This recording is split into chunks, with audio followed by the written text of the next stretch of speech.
దేవుని ఘనమైన నామమునకు స్తోత్రములు.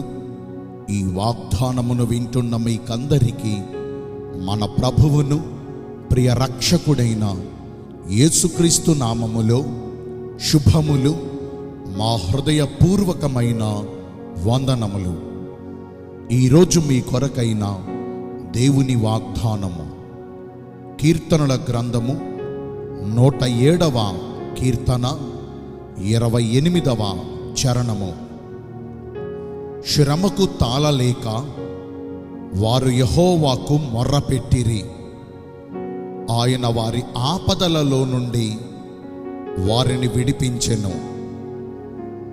మంచి దేవుడైన యేసయ్య ఈ మంచి వాగ్దానమును నేడు మనందరి వినికిడిలో నెరవేర్చునుగాక. ఆమేన్. మహోన్నతుడైన యెహోవా దేవునికి, మన కార్యమును సఫలము చేయగలిగిన దేవాది దేవునికి మనము మొర్ర పెట్టగా ఆయన మన మొర్ర ఆలకించి మనమున్న శ్రమలో మనకు తోడుగా నిలిచి మనలను చుట్టుకొని ఉన్న, మనలను కలవరపరచుచున్న ఈ ప్రతికూల పరిస్థితులన్నిటిలో నుంచి ఆయన తన వాక్కును పంపి మనలను విడిపించి మనము పడిన నాశనకరమైన గుంటలో నుండి, జిగటగలిగిన దొంగ ఊబిలో నుండి మనలను పైకి లేవనెత్తి మన పాదములు జారిపోకుండా బండ మీద నిలవబెట్టి మన అడుగులన్నిటినీ స్థిరపరుస్తారు. తనకు మొర్రపెట్టు వారికందరికీ, ఆయనకు నిజముగా మొర్రపెట్టు వారికందరికీ యెహోవా దేవుడు సమీపముగా ఉంటారు. దేవుడే మనకు ఆశ్రయమును దుర్గమునై ఉన్నారు. ఆపత్కాలములోను కష్టకాలములోను ఆయన ఒక్కడే మనము నమ్ముకొనదగిన సహాయకుడు.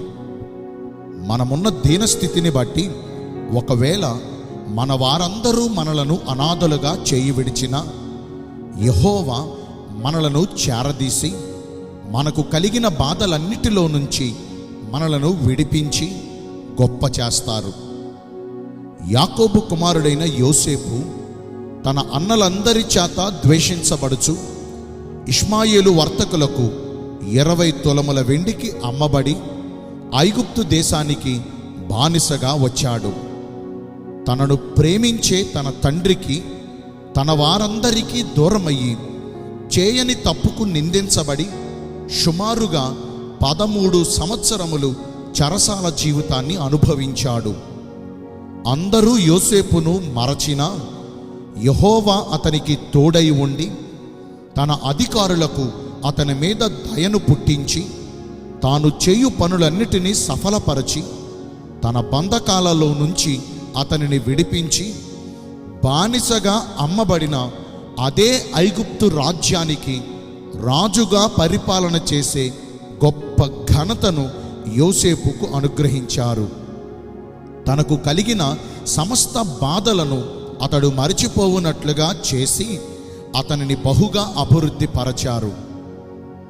మంచి దేవుడైన యేసయ్య ఈ శ్రేష్టమైన వాగ్దానమును నేడు మనందరి జీవితాల్లో నెరవేర్చాలంటే మొదటిగా మన పరమ తండ్రి అయిన దేవుని దృష్టికి ఇష్టమైన ప్రవర్తన కలిగి జీవించాలి. మన క్రియలన్నీ దేవునికి అనుకూలముగా ప్రవర్తించాలి. మన ప్రవర్తన అంతటిపై ఆయన అధికారమునకు ఒప్పుకోవాలి. రెండవదిగా సహనము కలిగి యెహోవా దేవుని సహాయము కొరకు ఎదురు చూడాలి. విశ్వాసము కలిగి ఆయన కొరకు నిరీక్షించాలి. ప్రభువు మన కార్యమును సఫలపరచు వరకు ఓపికతో కనిపెట్టుకోవాలి. ఈ నిరీక్షణ మనలను సిగ్గుపరచదు. నేను మీ అందరి కోసం ప్రార్థన చేస్తాను. పరిశుద్ధుడును ప్రేమ కలిగిన మా ప్రియ పరలోకపు తండ్రివైన దేవా, మీ కృప కలిగిన ఘనమైన నామమును బట్టి నిండు మనసుతో కోట్ల కొలదిగా మీకు మా కృతజ్ఞతాస్తుతులు, స్తోత్రములు, వందనాలు చెల్లిస్తున్నామయ్యా.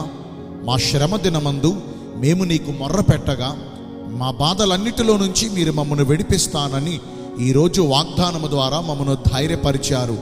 మీ చిత్తానుసారముగా ప్రవర్తించి ఈ వాగ్దాన ఫలములను పొందుకునే కృపను నేడు మాకందరికీ దయచేయండి.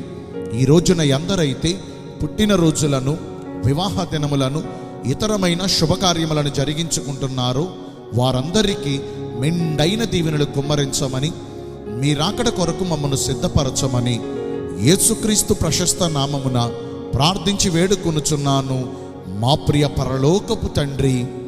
ఆమేన్. May God bless you all. Thank you.